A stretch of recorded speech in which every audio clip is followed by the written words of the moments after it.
जो व्यक्ति रामायण बना रहा है वो खुद रावण बनता जा रहा है। जी हाँ, मैं बात कर रहा हूँ नमित मल्होत्रा की। और रिसेंटली अमेरिका में सिनेमा कॉन के इवेंट में उन्होंने जो बोला है उसको सुनने के बाद तो मेरे कंसर्न्स रामायण को लेकर और भी ज्यादा बढ़ गए हैं। देखो, रावण में सबसे बड़ा क्या था? उसका अहंकार, और वही उसके पतन का कारण बना। और वही अहंकार अब मुझे नमित मल्होत्रा में नजर आने लग गया है। और इसके पीछे वजह है उनके दो स्टेटमेंट्स जो उन्होंने रिसेंटली दिए हैं, और उन पर मैं आज बात करूंगा। पहली बात तो यह है कि रामायण को लेकर हमारे एक्सपेक्टेशंस बहुत ज्यादा थे, क्योंकि इसमें रणबीर कपूर होने वाले थे। नो डाउट वो एक कंट्रोवर्शियल एक्टर है, लेकिन वो एक बहुत अच्छे एक्टर भी हैं। और पहले इस मूवी का बजट 1200-1300 करोड़ बताया जा रहा था, तो एक्सपेक्टेशंस काफी ज्यादा थी। लेकिन फिर आते हैं नमित मल्होत्रा और वो बोल देते हैं कि इस मूवी का बजट होने वाला है $500 मिलियन, यानी कि 4000 करोड़। और इसको सुनने के बाद नेचुरली लोगों की एक्सपेक्टेशंस बहुत ज्यादा बढ़नी थी, और ऐसा ही हुआ। और यही वजह है कि जब मूवी का टीजर,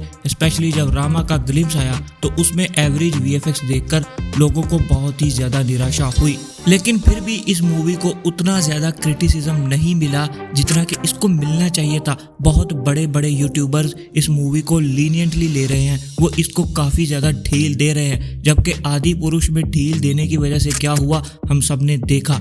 लेकिन कुछ लोगों ने इस मूवी को कॉल आउट किया, क्योंकि $500 मिलियन के बजट में आप इतना एवरेज वीएफएक्स नहीं दे सकते। तो जिन लोगों की भावनाएं रामायण के साथ सच में जुड़ी हुई थी, जिनकी श्रद्धा रामायण के साथ जुड़ी हुई थी, उन्होंने कॉल आउट किया कि अगर आपका बजट $500 मिलियन है तो आपका रिजल्ट वैसा नहीं है, और आपने बहुत चीजों को वेस्टर्नाइज्ड भी किया है। और फिर उस पर नमित मल्होत्रा बोलते हैं कि जी हाँ, हमने तो इसको वेस्टर्नाइज्ड किया है क्योंकि हमने ये वेस्ट के लिए बनाई है, क्योंकि अगर ये वेस्ट में नहीं चली तो एक फेलियर होगी।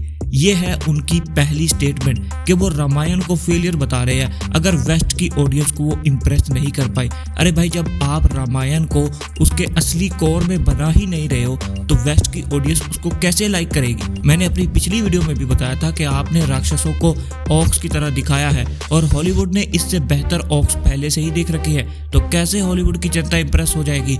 आपको उन्हें कोर इंडियन कल्चर दिखाना था, और रामायण दिखानी थी, रामानंद सागर वाली वाल्मीकि रामायण दिखानी थी। तब इस बात का चांस था कि लोग आपकी इस एवरेज वीएफएक्स को भूलकर आपकी मूवी को एक चांस देते। लेकिन नमित मल्होत्रा ने तो इंडियन ऑडियंस को इससे पूरी तरह से ही डिस्कनेक्ट कर दिया, और ये बोल दिया कि ये तो वेस्ट के लिए है। आप में इतनी ऑडेसिटी कहां से आई कि आप रामायण बनाते हो, उसको इंडिया की हिस्ट्री बताते हो, और फिर आप कह देते हो कि ये तो इंडिया के लिए बनी ही नहीं है। और अब रिसेंटली अमेरिका में जो सिनेमा कॉन इवेंट हुआ, उसमें नमित मल्होत्रा ने एक और बात बोल दी है कि रामायण 1 और 2 के बाद वो ब्रह्मास्त्र 2 पर काम करेंगे।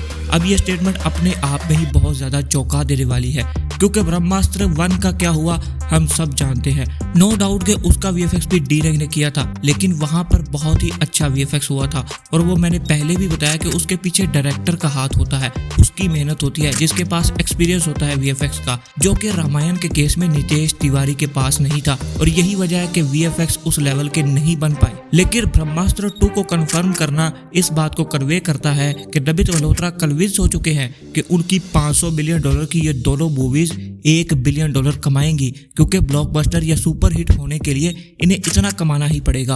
और $1 बिलियन कितनी बड़ी रकम होती है मुझे आपको बताने की जरूरत नहीं है। हॉलीवुड में साल में 2 या 3 मूवीज इस आंकड़े को टच कर पाती है, और वो भी जब उनका मूवी मटेरियल बहुत ही ज्यादा एक्स्ट्रा ऑर्डिनरी होता है। अब रामायण के सोर्स मटेरियल को लेकर मुझे डाउट नहीं है, बिल्कुल भी नहीं है, लेकिन ये रामायण नहीं है, ये है रामायणा, जिसको आपने वेस्टर्नाइज्ड कर दिया है। और वेस्ट के लोगों को भी आप कुछ ऐसा out of the box VFX लाकर नहीं दे रहे कि वो आपको $1 बिलियन का आंकड़ा टच करके दे दे। तो ब्रह्मास्त्र 2 को कंफर्म करना एक एरोगेंस की बात है, क्योंकि आपने ये मान लिया है कि रामायण 1 और 2 बहुत बड़ी ब्लॉकबस्टर होंगी, उसके बाद रणबीर कपूर एक ग्लोबल सुपरस्टार बन जाएंगे, इसलिए अगर आप फ्लॉप मूवी का सीक्वल में भी उनको लोगे तो वो मूवी ब्लॉकबस्टर हो जाएगी। यही ऑडेसिटी आपने पहले क्यों नहीं दिखाई? जब ब्रह्मास्त्र 2 को आपने पहले ही कंफर्म कर दिया था ब्रह्मास्त्र 1 के रिलीज के कुछ दिन बाद ही, तो आपने ब्रह्मास्त्र 2 क्यों नहीं बनाई?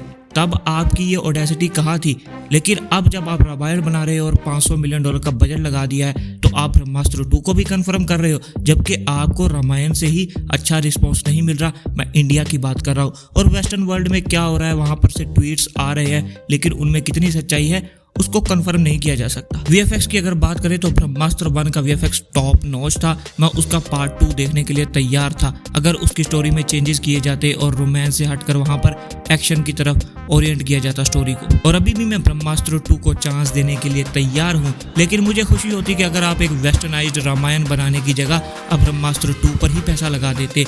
वहां पर आपको $500 मिलियन लगाने की जरूरत नहीं थी, क्योंकि 300 में अगर पहला पार्ट बन गया था तो उतने में ही या उससे कम में दूसरा पार्ट बन जाता, क्योंकि दूसरे पार्ट का बजट हमेशा कम होता है, क्योंकि आपने प्रोडक्शन डिजाइन और वीएफएक्स आर्टिस्ट को पहले ही तैयार कर रखा है। ये है नमित मल्होत्रा के वो 2 स्टेटमेंट्स जिनको लेकर मुझे डाउट आ रहा है रामायण मूवी पर, क्योंकि उनमें हमें एरोगेंस देखने को मिल रहा है। इसके अलावा भी अगर बात करें तो इसको पहले नितेश तिवारी की रामायण बोला जा रहा था, लेकिन जैसे ही इसका अनाउंसमेंट होता है तो इसको नमित मल्होत्रा की रामायण बोला जाता है। तो नमित मल्होत्रा ने यहाँ पर डायरेक्टर से भी क्रेडिट लेना शुरू कर दिया है। देखो, जब से रामायण की बात होना शुरू हुई है नितेश तिवारी का कोई जिक्र ही नहीं है। मैंने पहले भी अपनी वीडियोस में बताया था, जबकि वो इस मूवी के डायरेक्टर है, उनकी बेस पर $500 मिलियन लगाए गए हैं, क्योंकि उन्होंने दंगल जैसी 2000 करोड़ की मूवी दी है, जो कि आज से 10 साल पहले रिकॉर्ड बनाकर उसी जगह पर जमी हुई है। लेकिन आपको प्रमोशंस में यश मिलते हैं या नमित मल्होत्रा मिलते हैं,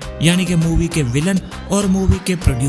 सबसे बड़ी बात यह है कि रामायण को लेकर जो श्रद्धा लोगों के मन में पैदा होनी चाहिए वो नहीं हो रही, क्योंकि इसका प्रमोशन मटेरियल सारा वेस्टर्न वर्ल्ड में पहले रिलीज हो रहा है और इंडिया के ऑडियंस को ये बोला जा रहा है कि ये आपके लिए नहीं बनी, तो आप चुप करके बैठो। और पिछले वीडियो में एक व्यूअर ने कमेंट भी किया था, बहुत ही लंबा चौड़ा कमेंट है, लेकिन मैंने उसको पढ़ा और उसने भी यही सारी बातें की थी। हम इतने बड़े प्रोडक्शन हाउस को इंडिविजुअली तो नहीं रोक सकते, लेकिन अपनी बात जरूर सामने रख सकते हैं। इसलिए कमेंट्स में अपनी राय जरूर बताना, वीडियो को लाइक करके शेयर जरूर करना और चैनल को सब्सक्राइब करना, क्योंकि ऐसे वीडियोस आते रहेंगे।